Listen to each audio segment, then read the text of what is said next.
You're sitting on the couch, you're watching TV, and your life is passing you by. You keep procrastinating over and over. Well, maybe I'll go to school next year, maybe next semester. No, do it right now. They'll work with you after work, or you can go before work. You can do whatever you need to do to graduate. Go talk to somebody right now. They out to help you. You spend all day on the phone anyhow. Why don't you make a phone call that's going to help you in your future? All you got to do is pick up the phone and make the call. Why are you making it complicated? It's easy. Hillbilly Elegy is a 2020 Netflix film that ends up playing out more like a Lifetime movie. Actually, it's worse than a Lifetime movie, because a Lifetime movie would at least be, for one, short and sweet, and two, entertaining and interesting to watch. Hillbilly isn't interesting to watch. The biopic directed by Ron Howard, written by Vanessa Taylor, and based on some book by the same name by some dude, not important, is a near 2-hour discombobulated slogfest. It attempts to be a moving and compassionate film meant to dispel the redneck stereotype that many people who aren't from Kentucky tend to conjure up in their heads when they hear words like hillbilly. Actually, attempt is a strong word to use in this case. To say it attempts to be moving or compassionate is giving the filmmakers way too much credit. That would imply they actually wanted to make some kind of impact, and they actually wanted people to leave this film having more empathy for poor white people. They did not. Don't let the inspirational monologues and deep violin play you. If I knew nothing about the film before going in, back when it was first released on Netflix, I would have mistaken it for a satirical film about bad biopics based on bad memoirs. Or that it was a 2-hour SNL sketch, because Hillbilly Elegy, the alleged film, is also devoid of humor. It is devoid of personality and originality, and it doesn't say anything substantive. The film stars beloved actresses Amy Adams and Glenn Close, who both appear on the cover. Adams wears a pair of overalls while leaning against an old red car, and Close, looking irritated, stands next to her with her hand on the car. They are both looking directly at the camera. The promotional picture alone was enough to tell us about what kind of movie we're going to get. This is a terrible photo to use for your movie. The young man who this movie is about doesn't even appear here. That's why this film's existence has always irked me, because the entire thing felt like slop thrown together. The cover for the movie is literally just, look, we got Amy Adams and Glenn Close. And that was supposed to be the draw. Even then, both actresses couldn't save this movie that felt like it was written by ChatGPT. Elegy is a family drama. It's based on real events. It's a memoir by J.D. Vance. It's the journey of a young, interesting, intelligent guy who loves his family and his family loves him, but the particulars of the family create some baggage. Hillbilly Elegy tells the story of some dude who doesn't matter according to Ron Howard. His politics don't matter one bit. This is a film that doesn't have politics in mind, okay? Okay. It simply tells the story of a young man whose family has roots in Kentucky, but he himself grew up in Middletown, Ohio. He lived there with his mom, his sister, and his grandparents. This young man's mother, who was a single mom, is shown to be an erratic, mentally unstable, and abusive caretaker who struggles with drug addiction and deeply resents her children, for whom she feels ruined her chances of having a better life. The kid's grandmother, whom they refer to as Mamaw, tends to act as the second parent, often coming to fix her daughter's problems and protect her grandchildren when they need protection from their mom, who is prone to random angry outbursts and is easily set off. This pattern frustrates the young man, as it should. Two big moments in the film center on the way his mother physically and emotionally abused him, and how he was encouraged by his mama to lie for his mom so she wouldn't face any legal consequences for her erratic behavior. After their mom gets into another exclusive relationship with a man named Ken, they move into his home with his son. This is something her kids have become accustomed to, and it's why Mama decides to finally step in. After the young man gets in trouble for stealing and destroying public property with his new stoner friends, she takes her grandson to come and live with her, where after the magic of tough love is rained upon him, he starts doing better in school. In fact, so good that he joins the Marines and later attends Yale Law School. Due to his upbringing, the young man struggles to fit in with these uppity rich people who surround him.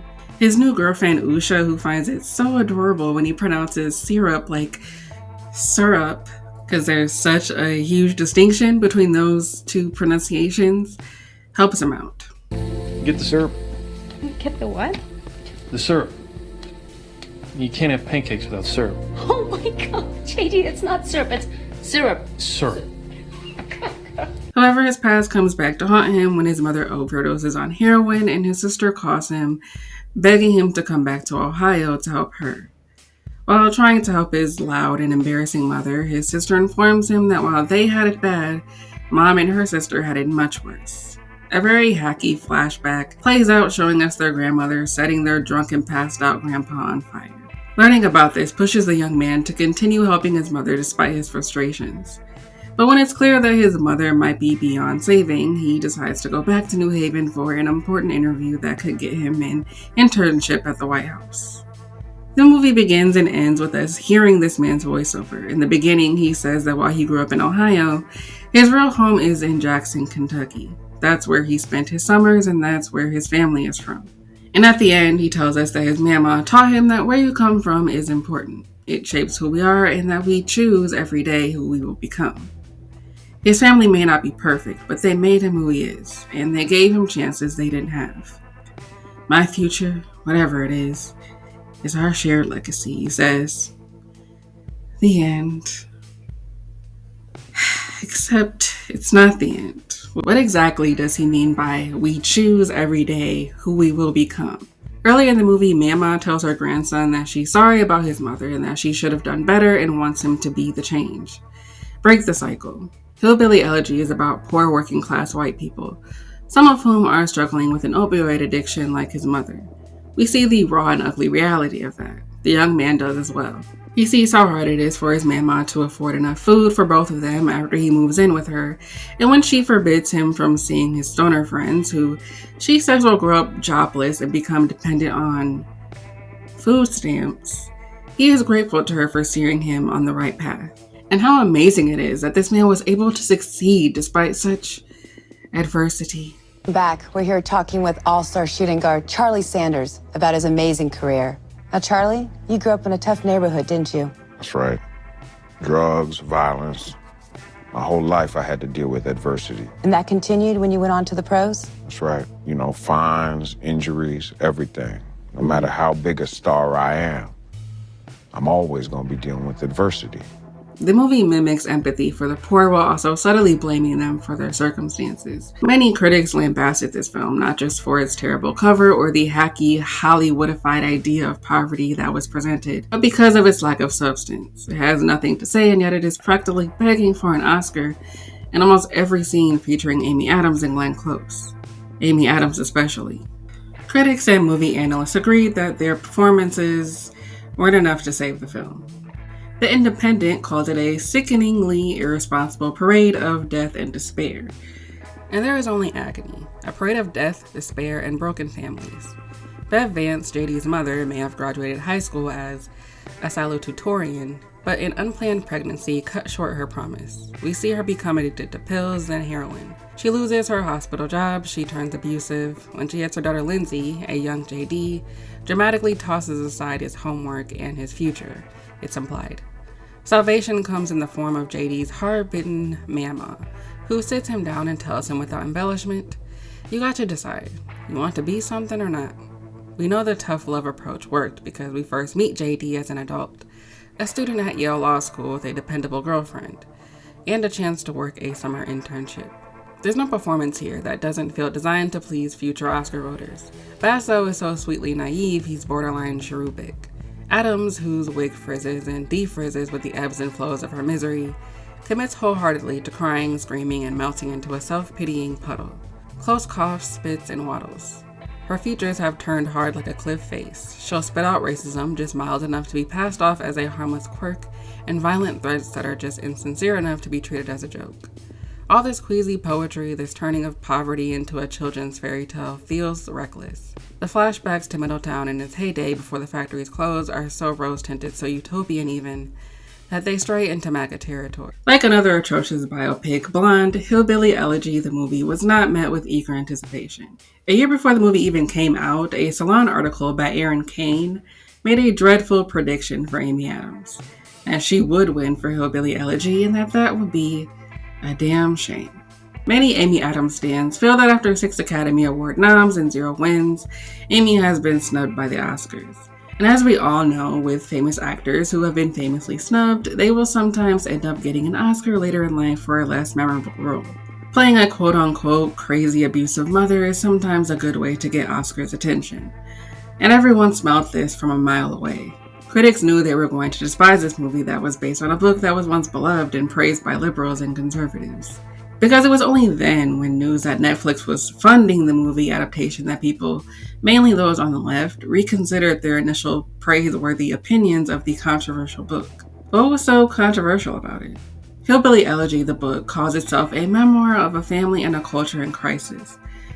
Again, this is faux empathy. It sounds like because he is acknowledging that there are socioeconomic issues in Appalachia, that this is a compassionate and empathetic analysis of the region in which he was raised, or his parents were raised, more like. But like the movie, it isn't actually, according to many people who read the book, many of whom are actually from these areas that this man is claiming he understands so much. Never mind empathy, he seems to actually despise the poor, even though he comes from a poor family who most definitely relied on government assistance like food stamps. Something that is low-key but really high-key derided in the film. All right, I'm going to send you a little excerpt. This is a story from when J.D. Vance was a young man working in a local grocery store. That was my first job, too. Well, I bet you didn't work as hard as J.D. Vance, Michael. That is fucking true. That is absolutely accurate. I also learned how people gamed the welfare system. They'd ring up their orders separately, buying food with food stamps and beer, wine, and cigarettes with cash. They'd regularly go through the checkout line speaking on their cell phones. I could never understand why our lives felt like a struggle while those living off of government largesse enjoyed trinkets that I only dreamed about. Wow. American social welfare famously too generous. Yep. This is why we have such low rates of poverty and such high rates of hammock naps. So, first of all, food stamp fraud happens and is real. Fraud rates are very low, though. Something like 1% of benefits. Yeah. Also, some of this is not even fraud. Right. Like buying food with food stamps and then beer with cash. That's not illegal. That's just how buying things works. They also do that with, they probably buy food with food stamps and then they buy, diapers with cash because diapers aren't covered by food stamps. Just because you're on food stamps doesn't mean you're not allowed to buy other things with cash. Yeah. I love how he starts out by saying, I saw poor people gaming the system, and then it's just a description of people on the verge of having a nice time. Also, he says that their life feels like a struggle, while those living off of government largesse enjoyed trinkets that I had only dreamed about. But later in the book, he admits that his family did receive government benefits, and in fact, it's a big part of how his grandmother put food on the table. It's just this, deserving and undeserving poor thing that he does, right? Of course, my family should be receiving welfare. We're some of the good ones. We put it to good use. Hillbilly Elegy isn't just another bad paint-by-numbers biopic. I mean, it definitely is that. But its existence only gets stranger as time goes on. As you already know, Hillbilly Elegy is written by Vice President J.D. Vance. It was written before his sudden heel turn as a Trump supporter who would join him in his vengeful comeback in 2024. How did a man who would become vice president to what will top Reagan's iconic record of worst president ever write a book that could get so much praise from the left? And before some annoying leftist gets in the comments complaining about Obama, I know he was also bad, fuck off. But how and why did this happen? Why did it take a terribly made biopic to get people to realize that Hillbilly Elegy was always terrible? It was always denigrating to poor people, and it was always coming from someone who didn't truly identify with the people he was bemoaning in this book. Contrary to what Ron Howard has said in regards to this film, it was always political. He simultaneously praises his family for saving him from his town and himself, while constantly repudiating them and everything they represent. His grandparents, whom he credits with essentially elevating his life and teaching him wholesome values, were both left-leaning, compassionate folk who advocated standing up for the little guy. Yet Vance almost never actively emphasizes with anyone else in the book. At one point, he gets into a schoolyard fight on behalf of a weaker student, but seems more excited by the fighting than the prospect of justice itself. For everyone beyond his grandparents, his older sister, and then later a couple of women at Yale, Vance's contempt is more overt. The book drips with open disgust for his neighbors, his town, his government, and its representatives, and frequently his mother. is full of casual fat shaming for the bodies around him as well as his own, and constant complaints that no one around him wants to work hard enough to earn a better life for themselves. At the same time, he also distances himself from the upper class. He seems determined to convince us that he's superior and detached from the higher social strata into which he's been inducted. Even after he's ensconced in law school, he claims to mistrust the people around him, including the dean of his college and random people who enter his life. So recently, Ron Howard released a film called Eden, starring Sydney Sweeney and Ana de Armas. The film, which is also based on true events, has had mixed reviews, and for some critics, it serves as a continuing pattern in the filmmaker's catalog. In a recent article from the AV Club by Rory Doherty, he details his issues with Howard's bland and unremarkable historical dramas. Howard is not a screenwriter. He hasn't written a film since his directorial debut, Grand Theft Auto, in 1977. But his career of biopics with credulous, almost reverential approaches to the one-note past they put on display indicates that Howard believes that audiences only want historical films that can be easily and immediately digested. Howard's failure as a biographical filmmaker is his dearth of curiosity. His success is his ability to make the exciting parts of these events actually feel exciting, as if that surge of emotion and tension should convince us to accept this version of real events, however shallow and didactic. History is not a living, reactive force in Howard's biopics. What is to be taken from the past is decided on and fixed in place before he gets to work. The tiresome entropy of watching Eden's new frontier crumble is a foregone conclusion, because it's a product of Howard's stupefying policy of making movies with the same take on the past. There might be exciting ways to witness these historical moments, but there must be an easy way to understand them. On its face, you can say the movie Hillbilly Elegy is about how a poor white boy, kind of from Kentucky, overcomes great adversity, and if he can do it, you can do it. We choose who we become in spite of where we come from. It's not complicated. It's easy. It's understandable to see how the filmmakers thought this would be a shoo-in for a parade of Oscars, considering the infamously derided Oscar wins for movies like Crash and Green Book, other vapid movies with short-sighted messages that were executed extremely poorly. And I thought maybe, the Academy learned its lesson from the extremely disgusting and disrespectful debacle over Green Book. A terrible and insulting movie that won Best Picture, despite the fact that no one talks about that movie anymore, and I highly doubt the white critics who praise that awful movie even remember the fucking plot. Like, people still talk about Crash, even if they're just shitting on it. I haven't heard anyone talk about Green Book in years. Like, that's how little cultural relevancy it has, and maybe that's the best outcome from all of that. But then, the Oscars are always going to Oscar, and at the time, the idea of Hillbilly Elegy winning did not seem that far-fetched. I think if it hadn't had such reprehensible reviews, it possibly would have gotten more awards attention, but who knows. Thankfully, though, it didn't. Amy Adams and Glenn Close didn't finally get their Oscars for playing these roles, and while it did receive some mild awards attention, it is mostly remembered negatively. Going back to Ron Howard and his film Eden, in an interview with Deadline, Howard was asked about his thoughts on J.D Vance since making a film portraying him in a rather positive light. He said, "Well, we didn't talk a lot of politics when we were making the movie, because I was interested in his upbringing and that survival tale. That's what we mostly focused on. However, based on the conversations that we had during that time, I just have to say I'm very surprised and disappointed by much of the rhetoric that I'm reading and hearing. People do change, and I assume that's the case. Well, it's on record. When we spoke around the time that I knew him, he was not involved in politics or claimed to be particularly interested. So that was then. I think the important thing is to recognize what's going on today and to vote. And so that's my answer. It's not really about a movie made 5 or 6 years ago. It is, but we need to respond to what we're seeing, hearing, feeling now, and vote responsibly, whatever that is. We must participate. That's my answer." So, very obviously trying to encourage people to just forget the past so that he doesn't have to feel blamed for this current version of Vance. See, I don't believe Ron when he says he didn't know anything about his politics. I think that is absolute bullshit, but for some reason, Howard, who thinks he's doing everyone a solid by showing a faux empathetic presentation of poor people, doesn't find it at all disrespectful or dismissive to loudly and proudly state how they didn't have politics in mind during the making of the movie. To say that what this poor white family is experiencing is devoid of politics is asinine. I Never used that word before, but I've always wanted to.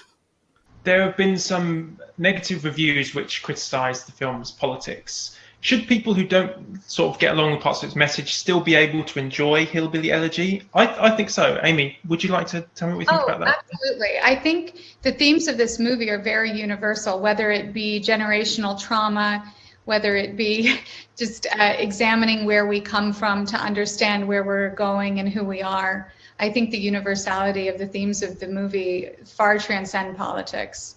It wasn't made with politics in mind. It was made, Ron's intent, and I think he succeeded magnificently, is to tell the story of a very specific family. And maybe should critics be able to put politics aside when they're writing about a film? Because art should be objective, shouldn't it? I mean, I never would presume to say what critics should or shouldn't do. Everybody, has a voice and can use it how they choose to use it. So, I mean, would it be nice if politics could be set aside? But at the same time, I understand that people have a voice and choose to use it in that way. For the record, I don't hate Ron Howard or Amy Adams or Glenn Close for that matter. I'm not a Ron Howard fan. I haven't seen that many of his films, so I can't really speak too deeply about his other work. Amy Adams was never an actress I've ever cared for that much. I remember first seeing her in Enchanted, and I mostly loved her in Sharp Objects. I think it is, hands down, her best performance. As for Glenn Close, I'm a little more partial to her just because me and my sister watch 101 Dalmatians like 50 times a day or something. I just remember we watched that movie so many times. That scene where she gets baked into a cake is baked into my brain.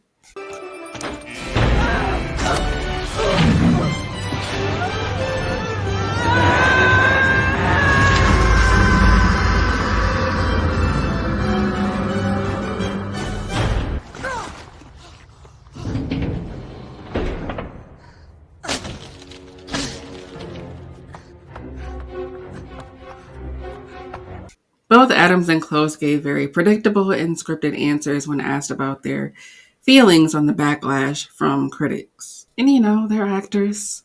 They're paid to do a job, and this is part of it, so I'm not coming down on them or anything.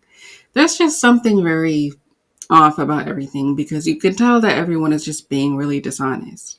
For one of the big things that gets brought up in these interviews, especially ones with Glenn Close, is Glenn's physical transformation into Vance's grandmother. Glenn, what was it like when JD, like the actual JD, said to you that he was going to call, every person on the academy and tell them how much of his Mamaw's essence you brought to that character? I mean, that must be incredible when you haven't even met her. You didn't have the opportunity to meet her, and yet you have channeled her so amazingly. What was that like? Do you think anyone else could have played Mamaw the way that Glenn does? Because when you see even the photos at the end, I was like, oh my God, it's her. Glenn Close is a chameleon, and Mamaw was a really bigger than life person. In fact, truth be told, we had to tone Mamaw down a little bit for the screen because she was really one of those outrageous, individuals. Glenn Close, we had her here, was unrecognizable. I'm wondering, JD, what it's like for you to see somebody playing you. I thought both the actors were great. Tell us about what it's like for you to see yourself being played on screen, and Ron, the cast that you put together with Amy Adams and Glenn.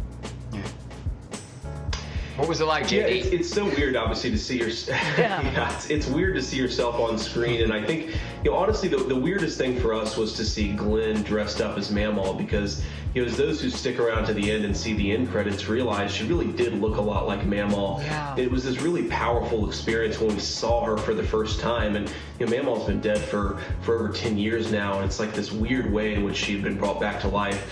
So it's bizarre. It was fun. We tried just to roll with it and have a little bit of fun with it, but it's an experience I'd recommend for those of you who get the chance to try it. Yeah, I like. Beautiful actors getting ugly for a role is a classic strategy many actors use to get awards attention, or to just show how committed they are to the craft. They're willing to look ugly on camera, and that alone is meant to be praiseworthy. Personally, I find that kind of eye-rolly, even if I also enjoy seeing people look like regular people in the media. Kind of like how in a lot of British shows, the actors just look like people you would see off the street. They don't always have globs of makeup on like the actors on the CW, and they don't always have perfectly straight and white teeth. I do truly enjoy seeing people look like everyday people in TV and movies. I just don't like the way people assign so much importance to it when it comes to their actual performance, especially in movies like this. There's nothing wrong with giving praise to the makeup and costume department for its attention to detail or the actor's ability to master their mannerisms and the way they spoke or whatever. And yeah, based on the real life footage we saw in the end credits, they did a pretty good job. But it's almost comical how much the interviewers felt the need to emphasize the resemblance. They don't do it as much with Amy, even though she, at least from the hair, looks pretty similar to Vance's mom as well. Part of me feels like it's because of the ugly factor. I mean, that wig on Amy is definitely something, but it does look like his mom's hair, and how some white women wore their hair in the 90s, and she still looks pretty. Glenn Close's face has been physically transformed. She had on prosthetics that made her look even more like his grandma. There's just a more striking difference in how Glenn actually looks and how she looks in this movie. Physical transformations being the driver of praiseworthy statements is not new to Hillbilly Elegy. Our boy Christian Bale is known for having lost and gained significant amounts of weight for other historical dramas like Vice, which also starred Amy Adams. Over the years, biopics have in some ways decided to get a tad more realistic, bordering on uncanny with the way they make up their actors playing real people. Sometimes it works, and sometimes it really doesn't. Sometimes it's just disturbing. I think it's important to find people who look similar to the people they are playing, and there is a whole separate discussion to have around that, but I don't think being able to closely resemble someone is the end-all be-all of acting. And I'm not trying to shit on Glenn Close as an actress. She's obviously a great actress, but it's really hard to take any of their performances seriously because of the structure of the movie. Its hollowness is what makes their performances worse. Like, Margot Robbie looks nothing like Tanya Harding, other than being white and blonde. They are completely different heights, they have completely different body types, but did Margot play the fuck out of her though? Yeah, because I, Tanya is a great movie. So I don't really care to praise Adams and Close's performances because they're typically good at acting when their performances here kinda suck for reasons that aren't on them. It's not terrible, but the writing is so bad and the movie is so aimless that these scenes just feel like comedy sketches parodying Oscar bait movies. One of the hosts for some CBS morning show kept making these strange comments about how it's so weird that critics love the book but hate the movie. Oh, I thought Ron Howard said it very well. Yeah, well, it's very peculiar that some of these publications that so hailed the book are now coming after the movie with criticism. And it's sort of a sad thing that happens in this country where it's like, if we're focusing on this group and its problems, we can't also acknowledge that this other group also has problems. Yeah. And like, it's not a contest of suffering. Both problems matter. Yeah. But so far, so good in terms of the viewers, what the viewers think. Yeah, that's all that matters in the end, ultimately. But it's right amazing here. Ron Howard has done a lot of movies. Yes, and he for him has. to say this is the biggest gap. That is what matters. I look forward to every Amy Adams performance, no matter what. That's for sure. Me too. I've never heard of such a thing. This is what I mean when I say everything around this book and this movie is just off. That is a nonsensical thing to say. I'm pretty sure people have debated about whether the book or the movie is better since movies based on books started being made.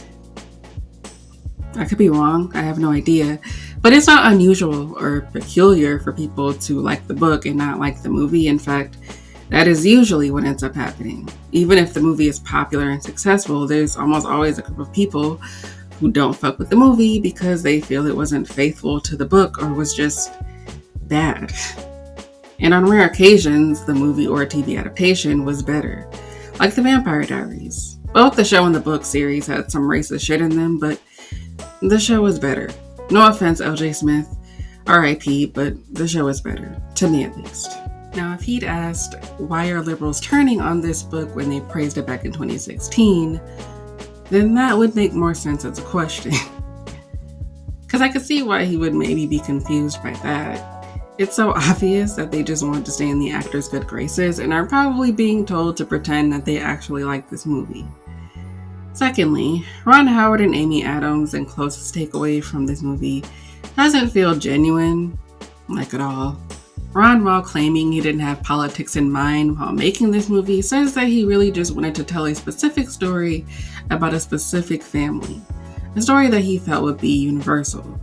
Everyone who came to see this movie would see themselves represented in some way. I told you that I would do better. You always say that, you're lying. I always try. It takes a long time to make a film. I want to be fascinated by that journey. In a project like Hillbilly Elegy, it was relatability. I love family stories, but I've never had one that was a true story that dealt with characters from rural America, and that's my family's background. I grew up in California, but my mom and dad are from the Midwest. I felt like I just connected with these characters, this family dynamic and journey, the ways in which they were funny, the dramas that they had to work through, and of course the always relatable journey of a young guy discovering himself, understanding the strengths that he's inherited, but also overcoming some of the baggage.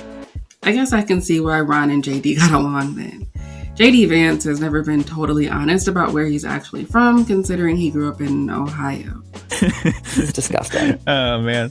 When this book first came out, it was very interesting to see the spate of great reviews and then a handful of people being like, this is gross and it's gawking and pointing at poor people. Right.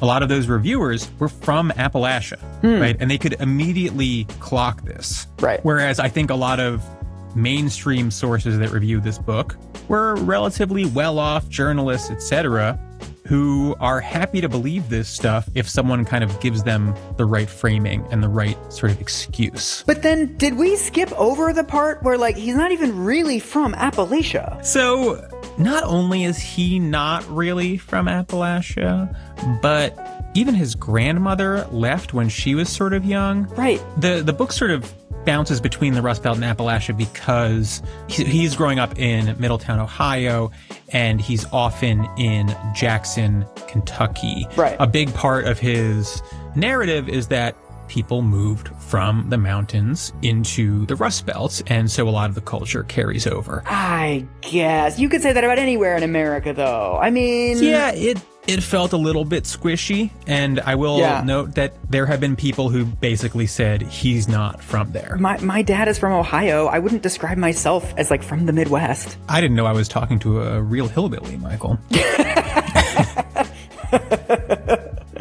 But which fork do I use, Peter? Which one's in front of me? Like, there's just this weird sort of, like, stolen valor thing that's over all of this. Yeah, I mean, I think he would claim that he spent a lot of time there, etc., and that he's basically familiar enough with the culture. But I think it's safe to say that based on what we know about J.D. Vance's opportunism and his relationship to the truth, it's more accurate to look at him as just sort of part of the let's all go into a rural diner and do some interviews style of journalism than it is to view him as someone who is really from there telling you the story, right? There are people from Appalachia who study Appalachia, who have all sorts of interesting and nuanced things to say about the region. There was more than one book that was written in response to this book. There was one called Appalachian Reckoning, which is like a collection of essays. And it's a good reminder that, like, there are academics who study this stuff, right? I think what J.D. Vance is a guy who is really in his soul a cosmopolitan type, right? This is someone who wanted to be in politics, who wanted to go to a snazzy law school, who wanted to do venture capital. Perhaps he exaggerated his association with Appalachia to allow himself to write this book. The funny thing is, if you really want to understand Trump voters, it's not even clear to me that you would be looking to, like, poor people in Appalachia. Like, you would be looking to well-off used car dealers in the Philadelphia exurbs. Yeah. Ron Howard, who is a child star who grew up in California, feels because his family is from Oklahoma, he can really connect with these people. It all just feels like bullshit. Obviously, you can relate to these characters' lives if you grew up poor, even if you didn't grow up in that area, but He and Vance are using the fact that their families grew up in a certain region as evidence of their connection to these regions so they can confidently speak for and represent the people that live there. And in Vance's case, he is able to offer this tough love disguised as empathy to these people who he clearly looks down upon. And everyone applauds him for it because we live in a classist society. Of course, liberals were ready and willing to jump on board a pretty straightforward conservative message that is essentially recycling the same tired conservative talking points that just victim blames the poor. I'll be talking about this in a video I am remaking because it got copyright claimed, and I also did more research that I want to add to it, but leftists are not as morally pure as they try to pretend to be online. Many leftists are fatphobic, ableist, misogynistic, racist, etc. That deep-seated bigotry comes out at its ugliest when it comes to people on the right who actually do suck ass, like Trump's bitch ass. Fatness and class have had different associations and portrayals in the past, with fatness once being seen as a sign of wealth and thinness as a sign of poverty and ill health. As of late, fatness has mostly been associated with poor people. Something that isn't completely uncharitable, as poor people are more likely to be fat for a myriad of reasons.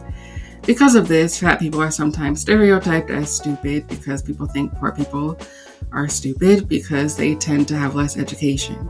People have this idea of the conservative voter as this fat, dumb, white person wearing ill-fitting clothes and ugly-ass sunglasses. Aubrey Gordon spoke on this at length in a Medium article from a few years ago about the Mar-a-Lago hashtag popularized by leftists that was meant to mock Trump.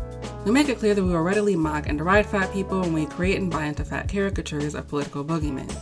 We disproportionately characterize conservative people as fat and poor, using the two as a shorthand for backward, regressive thinking.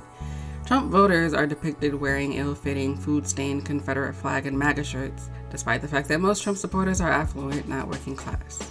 This would partially explain why libs overlook the blatant fatphobia and classism in the book because, well, leftists also have horrible personal responsibility opinions when it comes to that. I say all this to say that Ron claiming he only made this movie because he wanted to tell a universal story centering on specific families and that politics had nothing to do with it is not true. What is non-political about poor white people living in rural areas? What is non-political about poor working class whites voting against their own interests? People's biases against people who live in Appalachia and the Rust Belt is political. The way fatphobia and classism plays into leftist perception of Trump voters is political. There's a couple of trite scenes in the movie where J.D. experiences some subtle class discrimination from the richies at Yale. We even see him being an SJW when one of the rich white men makes a redneck joke. Yeah, I guess. Like, who are all these rednecks? We don't really use that term. Oh, no, yeah, that's not at all what it's just, you're at one of the top educational institutions in the world, and they're... My mother was salutatorian of her high school. Smartest person I've ever met. Probably smarter than anyone in this room. It's Jack from Titanic levels of commentary on class. This being here feels like an afterthought, another vapid scene pretending to be deeper than what it is. The movie itself is edited so strangely. It goes back and forth between the past and the present in a painfully uncreative way. The flashbacks of Beverly, JD's mom, when she was a child feel like ID Channel show reenactments. Ron Howard described the film to be about an interesting and intelligent young boy, which is hilarious because JD is the most uninteresting thing in this movie, even though it's supposed to be his story. In almost every scene, it is clear what and who this movie was for. JD's mother is presented with some sympathy, but the majority of Amy's scenes are her behaving erratically, yelling, hitting, crying, losing her shit, etc., while Glenn exists as the wise truth teller, the one with all the wisdom and profound sayings like, in this world, there are only 3 kinds of people. A good Terminator, a bad Terminator, and neutral. It is truly shocking how bad the writing is in this movie. Especially when the writer for this movie wrote The Shape of Water. Like, girl, were you having an off day? Or they put that Terminator quote in the trailer, presumably because they really thought they ate with that line. Overall, the movie is So unconvincing. It's a movie that thinks having a bunch of big over-the-top moments equals cinema. Like, there's a really dumb scene that possibly actually happened. I don't know. I don't care, but basically JD's mom, who worked as a nurse, began stealing pills from the healthcare facility she worked in. In one scene, after popping some pills, her coworker just whips out their rollerblades in the employee locker room for whatever reason, and Beverly decides to just put them on, and the lady is just standing there, letting her. It's such a strange and annoying and unnecessary scene. Why did it irritate me so much?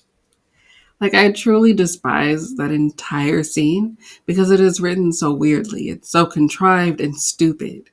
Also, Sharp Objects already gave us a great scene of Amy Adams rollerblading while high. We didn't need this. I totally get why critics fucking hated this movie. It's insulting to watch because it feels so manipulative. That's what I meant when I say I don't think Ron Howard or Amy Adams' reasonings for why they felt this movie was important to make was genuine. As much as physical transformations have always been a popular vehicle to use when you want to get some Oscar love, biopics have also always been used as a, depending on the state of cinema, I guess, a way to achieve prestigious accolades and for actors to, like I said earlier, prove their commitment to the craft. This sometimes shows up in actors who do a lot of method acting and act like assholes. Nations were biopics in both the Best Actor and Actress categories, yet only one of these films, King Richard, was actually recognized for Best Picture. I think a major reason biopics are such a shoo-in for acting nominations is because they're really easy to judge from a technical standpoint. Rather than discerning whether an actor is adequately embodying the nuances and essence of an original character, who we've only become familiar with from the start of a film, a biopic presents us with a concrete rubric to judge a performance.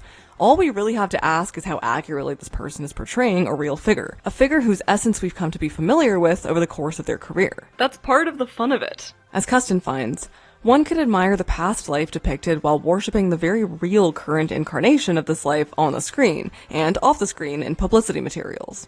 It's the novelty of assessing how much Jessica Chastain physically transformed herself to become Tammy Faye Baker, or how adequately Gary Oldman can do Winston Churchill's accent.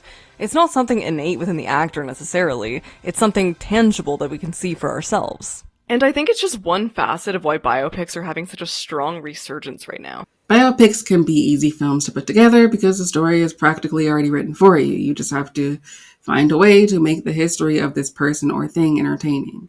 And because we as a society are nosy, many of us gravitate towards movies based on true events. Even more so if the biopic is about a famous celebrity.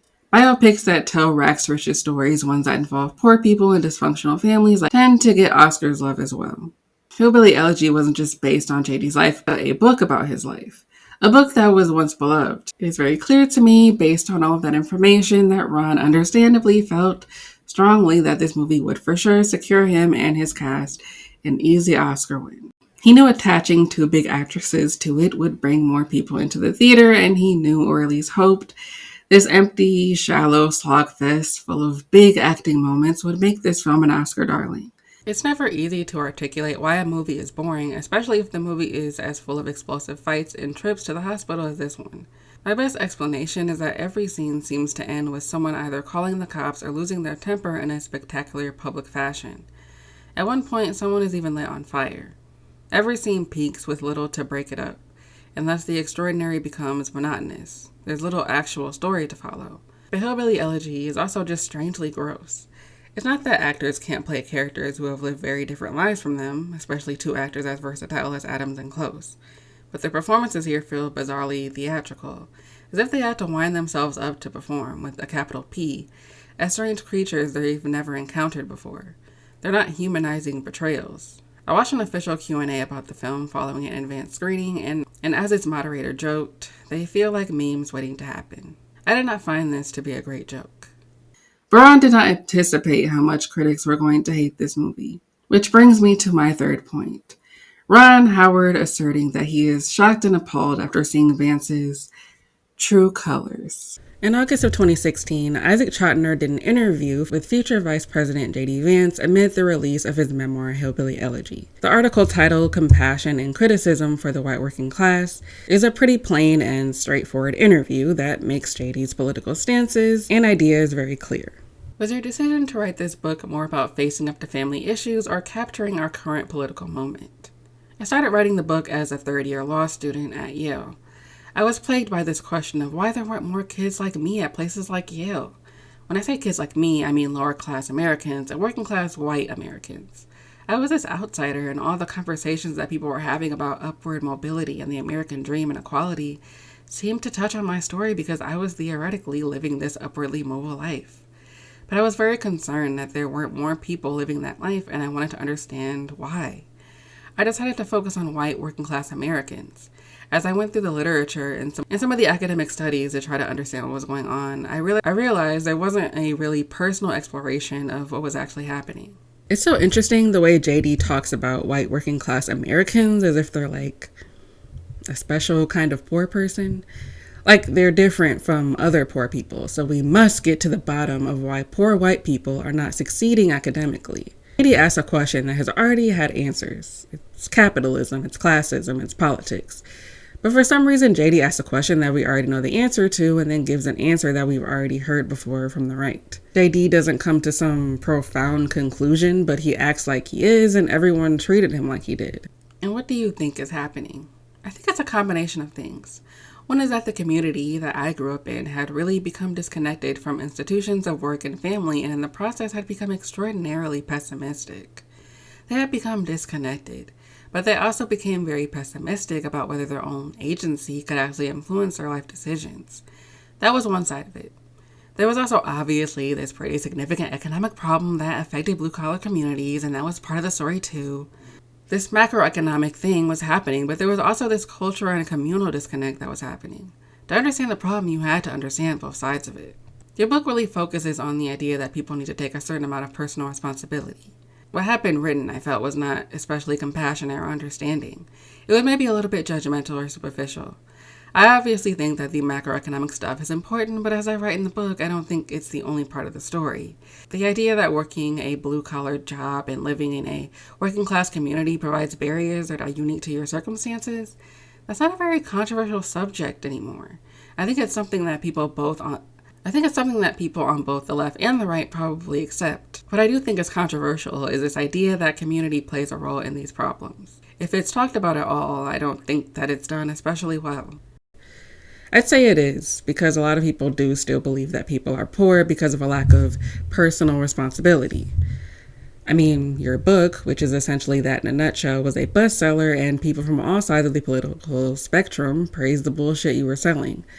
But J.D. is smart, I guess. For people who have probably never been poor, maybe because he makes sure to throw in lines like, I know there's definitely some systemic things happening, but, so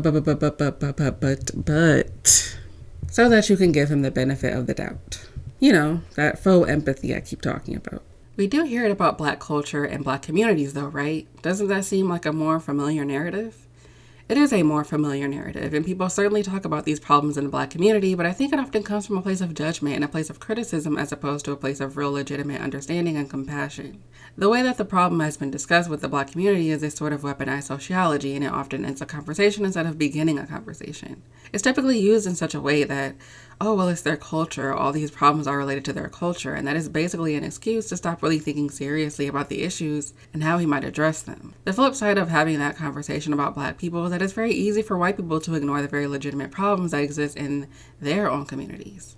Frankly, I think that if white people recognize that and were a little bit introspective about it, they may be a little bit more compassionate about what's perceived as the problems of a pathological Black community. That's right. Yeah, so I've sent you something else. Oh, okay. I just read the whole thing. Okay. I like where he's going with this. All right. He says, to many analysts, terms like welfare queen conjure unfair images of the lazy Black mom living on the dole. Readers of this book will realize quickly that there is little relationship between that specter and my argument. I've known many welfare queens. Some of them were my neighbors, and all were white. Love it.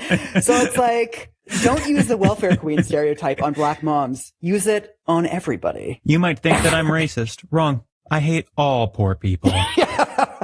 He basically says, in so many words, racism is real. I'm not saying it's not real, but I want to talk about a kind of poverty that is experienced by white people, right?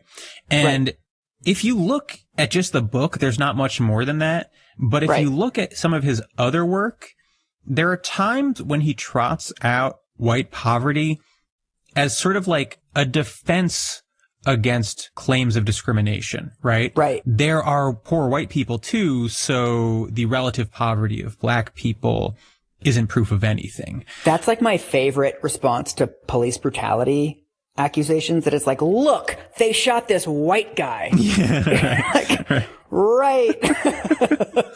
Like, I'm not owned by this at all. Vance does hedge quite a bit. He will say, like, look, we can't discount systemic issues that cause poverty, right? I think that he's basically doing that to maintain an appropriate level of deniability. Right. Because he never dives into that meaningfully. It's always just sort of a disclaimer. Right. But of course, the primary thesis of the book, I mean, it's called A Memoir of a Family and Culture in Crisis, right? Right. It's not called, memoir of a region that has been systematically separated from the wealth of the rest of the country. It's also very funny because if you were looking at a foreign country and you saw like there's a really poor region of like Peru or something, and someone told you that like there used to be all these mines where they employed a bunch of people, and then all of those employers have like shut down and there's far fewer jobs, you'd be like, oh, well, yeah, that's probably why there's so much unemployment there. But he's like, no. Right. The attitudes of the people changed. Once again, JD is smart for people who can't read between the lines. JD wants people to know that poor, white, welfare kings and queens exist too, and that black poverty is not anything special. It's a great example of the things white people who want to deny their white privilege say. To play devil's advocate, he is half right. The real welfare queens are white women, even though I don't condone referring to anyone as that. I think because this story is centered on white people, it was just slightly easier for people to swallow such a classist narrative without feeling racist, even though what Vance is saying here is not any different from what white Republicans have always said about poor black people. Because he also feels that way about black people. He's just able to fool white libs by making this personal and about how white people are the problem too. Some people have said your book has a libertarian bent, but I was wondering if part of the impetus in writing it was anti-libertarian because you resist blaming government. I think there are obviously conservative elements to what I'm writing, but there are elements that don't fit clearly within a conservative narrative. I think the right has trended in the direction of blaming the government for every problem that exists in the country. They just come at it from a different angle from the left. The kind of standard left argument or progressive argument is that government isn't doing enough to help a lot of these communities. The standard argument is that the government is causing a lot of these problems in these communities, and if you just change the government in one way or another, whether you're a conservative or a liberal, you think these problems will largely go away. I think that both sides are short-sighted because it's not just the government that's an actor in these communities. It's also individuals. It's also culture and families and neighborhoods. I think the criticism of the book as this sort of libertarian manifesto is unfair for a couple of reasons. One, because I think I'm criticizing a lot of libertarian arguments for why these problems exist, and two, I'm frankly not a libertarian in the sense that I think government has no role in fixing these problems. I just think that the government's role has been overemphasized, so I decided to emphasize something else. He literally says there are conservative elements to his writing. What exactly did you miss about his political beliefs, Ron? I think the problem is some people have this idea of old school conservatives who are reasonable. I think some people may have read JD as one of the reasonable ones because he previously denounced Trump before eating his dick almost 10 years later. Where do you think your book fits into the debate about whether, broadly and simplistically speaking, racism or economic insecurity is behind Trump's rise? I think both the economic and the racial arguments have elements of truth. I also think that they're missing something much bigger. I don't think that economic anxiety or racial anxiety is really what's driving the Trump phenomenon. What I think is driving the Trump phenomenon is this social and cultural anxiety that I write about in the book. It's the sense that the world around you is falling apart. It's not just that you can't find a good job, it's that your kids are dying of opioid overdoses. It's that your families are breaking apart. It's that churches are not really present in your community. It's that you can't trust the media. You can't trust the political elites. You can't trust anybody. It's just this broad sense that the entire world is sort of conspiring against you. I think we also have to be a little introspective about the fact that that's not all that's going on. When people read Breitbart every single day and convince themselves that Barack Obama is a foreign terrorist, that is not a problem of government, that is a problem of community failure, and we have to recognize that. See, this is what was at the heart of Hillbilly Elegy, the memoir. The book wasn't just an inspiring tale about a poor white boy overcoming adversity. His story was meant to be him reflecting on why he feels more people haven't made such exceptional strides as him, and why those people ended up voting for Trump. That's part of why it was a bestseller and why libs loved it. So for Ron to say he wasn't aware of his politics or he wasn't thinking about that when he made the movie is just a bald-faced lie. I'm not trying to cancel this 70-year-old man. Apparently he's a Democrat, but I find it weird that because he didn't like Trump at the time, it was enough for him to think, I should make a movie about this bitch and broadcast his horrible opinions. Because as has been made clear from this Slate article, he is a standard conservative with predictable standard conservative opinions. He is insisting that race had fuck all to do with poor white people voting for Trump because racism can never be the issue, even though it always is when it comes to politics and these elections. His solution for poor working class white people is that they just need some Mamaw style tough love, a dash of faux empathy, and they'll be able to make something of themselves. What's interesting is what he says further into the interview. Fascinating, though, is that Trump embodies so many features of the elite that people profess to hate, and in fact that his supporters profess to hate. He's arrogant about money, he talks down to people, he gets up at his rallies, and he says things like, I don't need to be here. Why hasn't this hurt him? There are a couple of answers. One is that I think his tone is in some way very appealing to people who feel that the modern political conversation is too filtered and too constrained by political correctness or whatever you want to call it. There's a sense that Trump is off the cuff. He's sometimes willing to be offensive. He's unfiltered and he's unscripted, and they relate to that because for so long the political conversation has been dominated by people who seem to be reading off the teleprompter or who are coached by some political consultant on what to say. I also don't know that people resent the rich as much as the feeling that rich people or people with political power look down on white working class voters. Yes, just the white ones. Trump, whatever his other faults, doesn't seem to do that. He certainly is condescending and he's mean-spirited, but he's mean-spirited toward the people that a lot of white working class voters wish they could be mean-spirited to. But they just like the platform to be able to do it. Yeah, race had nothing to do with it. What do you mean? Anytime a conservative says political correctness or woke, that to me is just a dog whistle for bigotry. Oh, they like that he's politically incorrect. Oh, right, you mean racist. They like that he's openly mean-spirited to people that they wish they could be openly mean-spirited to. Right, as in they wish they could be openly racist again, he's just fucking saying it. This is not hard to parse out or understand. I am but a humble YouTuber. I am but a humble yoga instructor. If I can read between the lines, you can read between the lines, Ron. Why are you making this complicated? It's easy.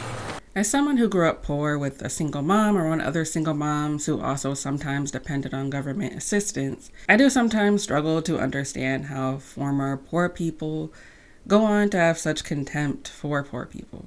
Like in that clip I showed from If Books Could Kill, where J.D. implies that if poor people are so poor that they need government assistance like food stamps, then possessing things like electronics or alcohol is proof that they are just scamming off of the government. Or dumb conservatives who think having things like a TV or a smartphone means the poor are not as poor as they claim to be.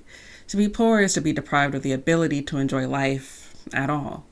To be poor is to be so poor that you give all your food to your kids because you can't afford food for everyone. To be poor is to be dirty and in tattered clothes, stealing cans of Campbell's soup from the Dollar General. Those are the poors rich people can feel bad for. Poor people in stories have always been used as inspirational stories of triumph and overcoming adversity. No matter how big a star I am, I'm always going to be dealing with adversity. There cannot be an inspirational story about poor people without it ending with some kind of message that amalgamates to, if they can do it, you can do it. Think about those inspirational stories you see pop up in the news about that little girl who raised so much money from her little lemonade stand so she could help pay for her mom's medical bills that were putting them in debt. The story is meant to be sweet, aw, isn't that so beautiful, and not, wow, isn't that fucking bleak? There's an old episode of John Oliver's Last Week Tonight series where he talked about payday loan companies and how they prey on and exploit poor people. Now, to be fair, payday loan companies will say these are short-term loans, so an annual percentage rate doesn't apply, which is true if you pay them off immediately. But many customers don't. One study showed that 3/4 of the industry's volume was generated by borrowers who have to re-borrow before their next pay period. Basically, payday loans are the Lay's potato chips of finance. You can't have just one, and they're terrible for you. And it's when you start missing payments that you're susceptible not just to frightening levels of interest, but also to fees that you may not have been aware of. Payday loan companies present themselves as a way for you to get back onto your feet. They don't want you to get trapped in debt. In fact, they'll help you if you fall behind. Remember the friendly Ace Cash lady from before? What happens if you can't pay back your loan? Sometimes people have a hard time paying us back, and we'll be there to work with you if that should happen. Yeah, no shit you'll be there for them. Your business model depends on it, because an actual Ace Cash training manual for employees featured a diagram which starts with the customer applying for an Ace loan, moves through them spending the money on that loan, being unable to pay it back, and then being forced to apply for an Ace loan again. You'll notice that has a certain roundness to it. It's basically a recycling symbol for human misery. It's not a bad episode, but the way it ends is very weird.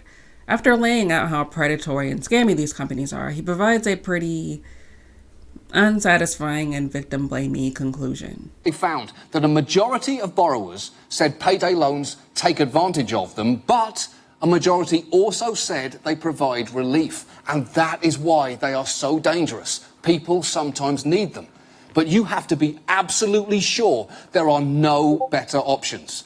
Apparently 41% of those surveyed who'd taken out payday loans ended up having to borrow from family or pawn possessions or other things that they could have done in the first place just to pay off that payday loan. And yet, payday loans superficially do look easier. All these commercials, they're enticing and they're also everywhere.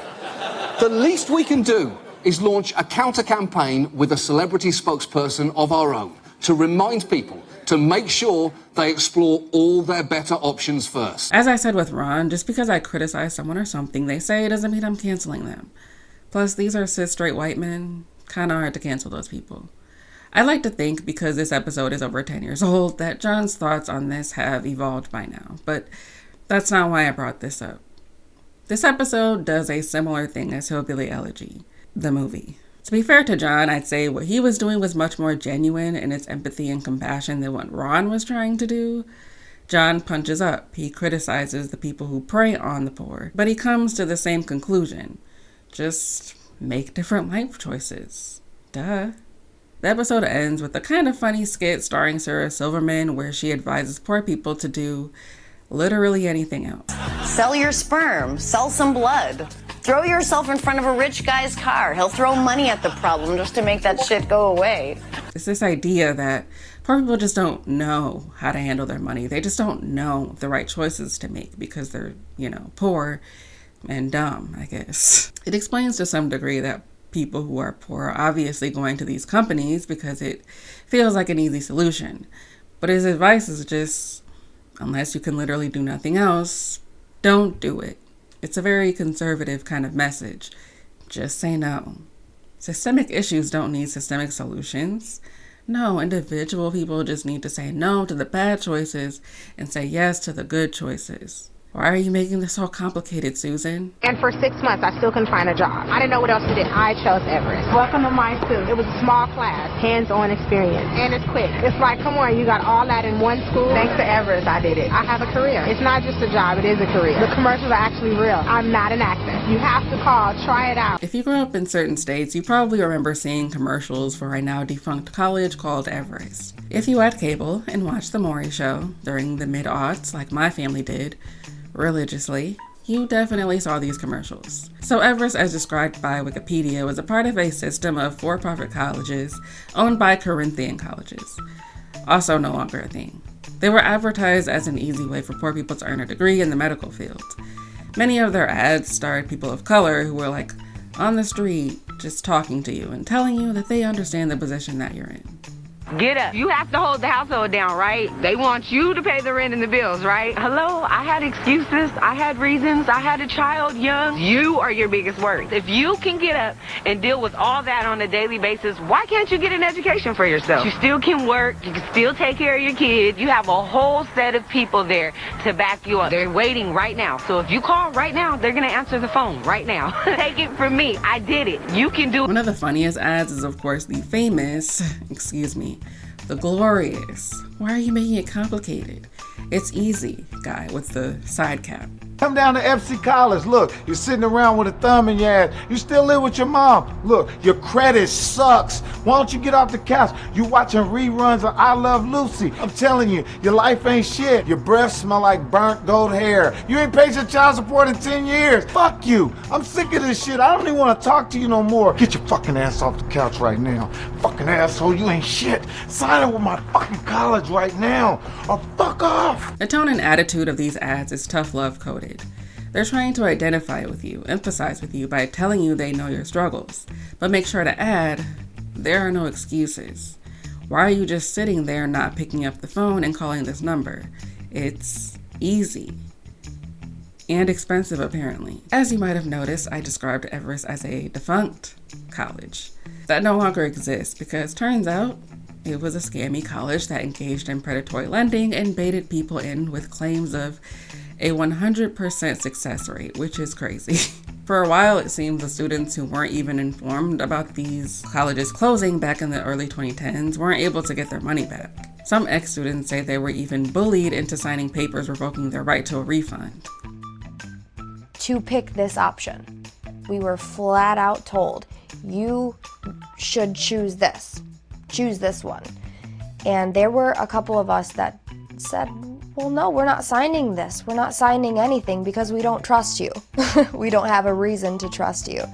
And so the few of us that wanted to know more information were taken into the office. One by one, we were taken into the office, and we were told there will be no way that you will get your money back.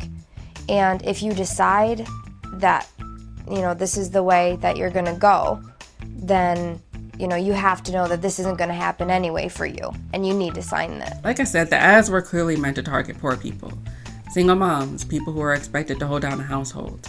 One of the women who was in these ads was even on an episode of Dr. Phil, and from the 20 minutes of Googling I did on her, it seems she was actually a poor single mom, not just like some actor.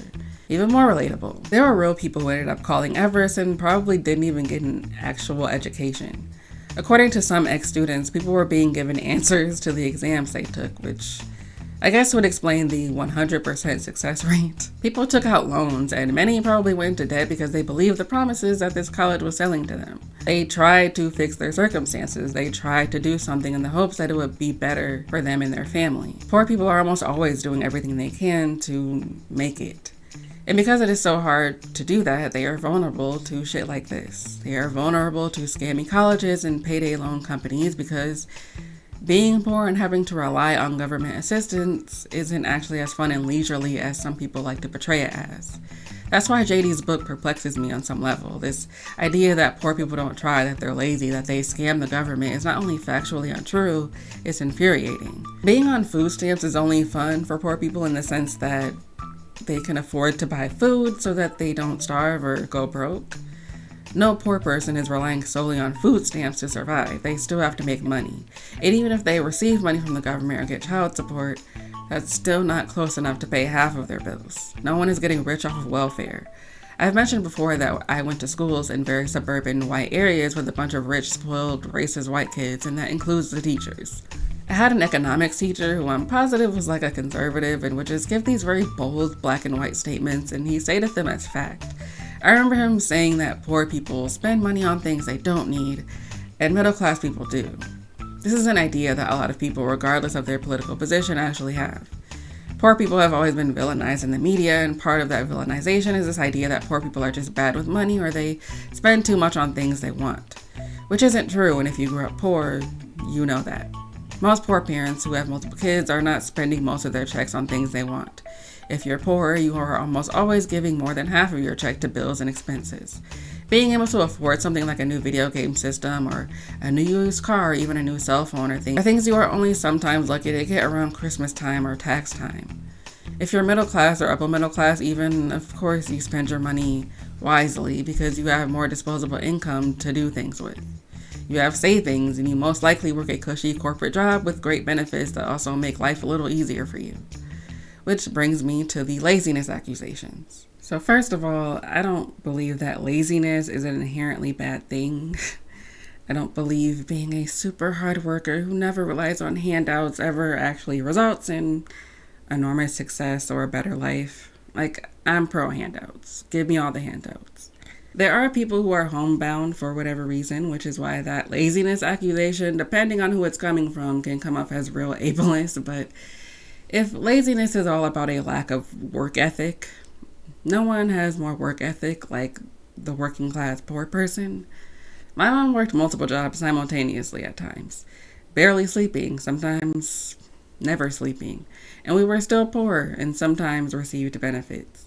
She went to college and got a bachelor's degree in everything. And then she got a somewhat nicer job that paid a little bit more than what she used to get paid, and we immediately got cut off from stock benefits, which, just made things more difficult because, believe it or not, hard work doesn't actually make you rich. This is also an example of why it is difficult to get on welfare benefits at all, because the government bar for poverty is quite high. You have to be really poor or have a lot of kids to even get anything sometimes.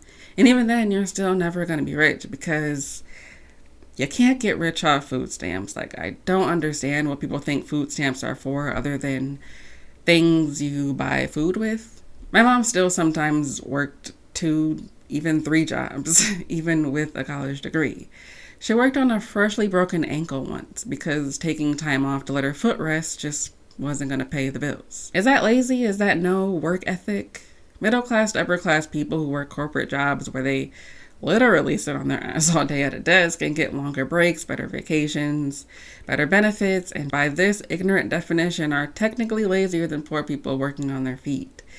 To be clear, I don't agree with that definition. That idea, for one, is ableist because not everyone can work anyway. Not everyone can just be on their feet. And people who work jobs where they get to sit down in a fancy cubicle are obviously also working very hard and doing very important work. But poor working class people without college degrees don't tend to get jobs where they get to sit down all day. I have never worked a job like that. What's so infuriating about the way rich people look down on poor people is the fact that you'll have people, even poor people, who feel that doctors, for example, deserve to get paid more because they worked hard in college and their jobs are saving people's lives. And because they're doing an important job that saves people's lives, but not with poor people who also work jobs that we all benefit from. Fast food restaurants, factories, healthcare, and housekeeping. Regardless of how you feel ethically about fast food, many of us eat at those places, but some of us don't think those people deserve more than minimum wage. Because it's an easy job that anyone can work, so it has no value, even though we all benefit from it. You think those bathrooms at Walmart or the movie theater are so gross? Well, think about how much grosser they would be if there wasn't a housekeeper there to make sure they were at least decent. Or halfway decent. Both of these jobs require people to be on their feet all day long. I worked as a housekeeper in many places, but one of the main ones was a hot-ass, stinking-ass hospital, and I had to walk up and down long hallways all fucking day. But there are people who shit on those jobs even though they benefit from that work. Factories are some of the most prison-like jobs I've ever worked at. I worked at a factory that gave their employees one 10-minute break and then another 25-minute break towards the end of an 8-hour shift, and would only throw in an extra break because there was a heat wave and an employee had passed out on the floor and they didn't want that to happen again. To say that poor people who work these strenuous jobs with long hours, jobs where you might get mandated to work a whole extra shift, and if you don't, you might get fired, jobs with horrible breaks, horrible, disgusting, incompetent managers, horrible HR, horrible benefits, are just lazy and are in the position they're in because of their own laziness is so insulting, and I'm so tired of these kinds of messages continuing to persist in the media. I think wanting to tell a story about poor white working class people and why they could vote so hard against their own interests is something to be explored and something that we should unpack, but I don't think that was ever the goal of Hillbilly Elegy. But I don't think that's what the goal of Hillbilly Elegy ever was.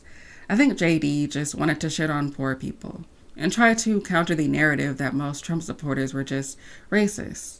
He wanted to both deride these people, but also excuse the obvious racism inherent in their decision to, vote for a white supremacist. It should not be surprising to Ron or anyone that he would eventually become a Trump supporter. He should have never had to be a Trump supporter for liberals to finally see how much of an ass this man really was. I don't believe in censorship, but Hillbilly Elegy, the movie, should not exist. It should have never been made. Someone as terrible and as disrespectful to a group of people that he doesn't actually even relate to, getting a huge star-studded movie made about them is just good old-fashioned white privilege. Ron could have written a fictional movie about a poor family from Appalachia.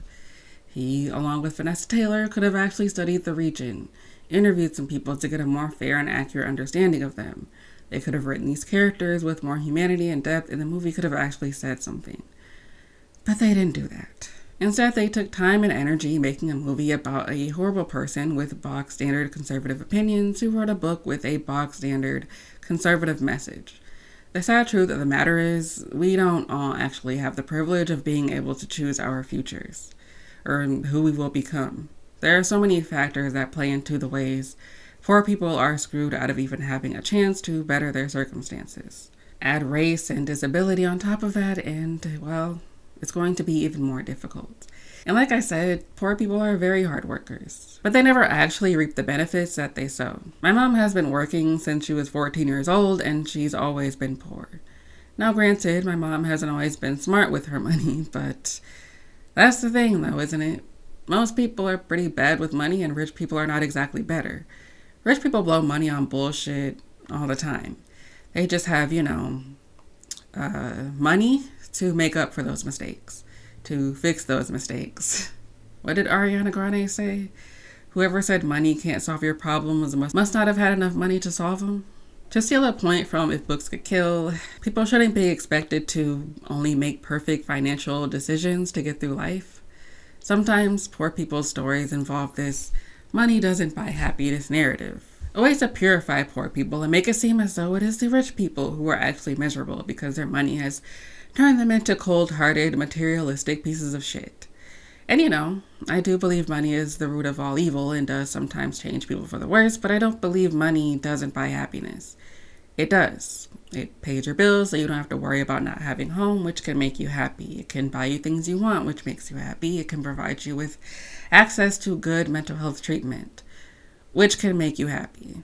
Money has the power to relieve stress and make people's lives comfortable. So yes, it does in fact buy happiness. That's not to say that all poor people are miserable and unhappy, but it is to say that being able to live a comfortable and happy life can be a privilege and often is. And it is not a privilege that everyone can attain, and that's not the fault of poor people. It is the fault of capitalism. It was designed to be that way. We live in a fucked up world where people think you must work hard to live comfortably in a world you didn't ask to be born into. A world where you have to work a job to get basic fucking healthcare. As much as the success of this book perplexes me, J.D.'s opinions don't. What's interesting is in the film, J.D. expresses gratitude toward his family for giving him chances they didn't have. But he isn't interested in giving other people those chances, is he? Exceptional people who are able to make it out of their dire circumstances will sometimes have so much pride in their ability to hard work their way into a nice college that instead of wanting to build a world where people like them can have an easier time making a better life for themselves, they instead look down on them for not working as hard as they did. Even though they know how hard that was or how lucky they are to have been able to get out of an abusive situation so that they could have a better chance. Those stories can be nice to hear and see, but not when those stories are constantly offered up as stories to nicely shame poor people for not wanting to not be poor enough. When liberals like Ron say they are surprised by what J.D. Vance eventually became, it makes you wonder about their ability to read people critically. Recently, the New York Times released an article about Jillian Michaels, who is best known for being a mean fitness instructor on the horrible reality weight loss competition reality show The Biggest Loser, has recently moved much further right, and for some reason, this is surprising to some people. But why? Being extremely fatphobic, blaming fat people for the state of their bodies and their health, has always had ties to the personal responsibility narrative. But because we live in such a fatphobic society, someone being as horribly abusive towards fat people as she was on live television wasn't a red flag to a lot of people. Aubrey Gordon actually put out a great post about this on Blue Sky. She was never apolitical. She just took aim at fat people, which people thought was acceptable, and therefore they misinterpreted her as apolitical. Sound familiar? Liberals have a tendency to downplay things, to overlook things, and then act surprised when the literal worst outcomes end up coming to fruition. Leftists are so obsessed with moral puritanism that they fail to be self-aware of their own biases. Now that might play into rather regressive ideas being promoted on the left. People don't literally have to be the worst of the worst to be bad people we shouldn't listen to or provide a platform for. I'm not gonna say I blame Ron Howard for the mess we're in now, but a small part of me does blame him, along with liberals who failed to see him for who he was, for failing to call out what was an obvious and predictable take on a very easily solvable problem. There's nothing complicated about poor people or how to solve poverty. The solution isn't in this book that pretends to provide a deep and complicated answer to such a supposedly complex problem. Remember how I said money solves problems? Just give people money. Not complicated at all. And no, I'm not being sarcastic. People treated Hillbilly Elegy as if it provided some secret answer for why we got Trump in the first place. And in the end, it provided something that liberals wanted to hear at the time. What liberals didn't want to hear is that Trump's victory was not shocking to everyone. It wasn't something everyone was confused about. There were people in 2016 who anticipated a Trump victory and predicted what he is literally doing right now. People, usually marginalized, warned about the dangers of a Trump victory. But marginalized people were told to not get their panties in a bunch, that Trump wasn't really going to do all of those horrible things he said he was going to do, that Hillary would have been just as bad or even worse. And in the middle of all of that, we've made Trump into a funny cartoon character. We've normalized the incredibly disgusting and horrific things he says as just another Tuesday, and now we are literally losing our rights and are in the midst of one of the worst presidential terms in history. Liberals wanted to hear that it is the dumb, poor whites who are responsible for all of this. But they are not the main culprits, and the writing was always on the wall. It's funny that this story is called Hillbilly Elegy. An elegy is, according to Google, a dark, mournful poem meant to serve as a serious reflection, usually written for a dead person. It's funny because I think it is in fact the left that needs a serious reflection.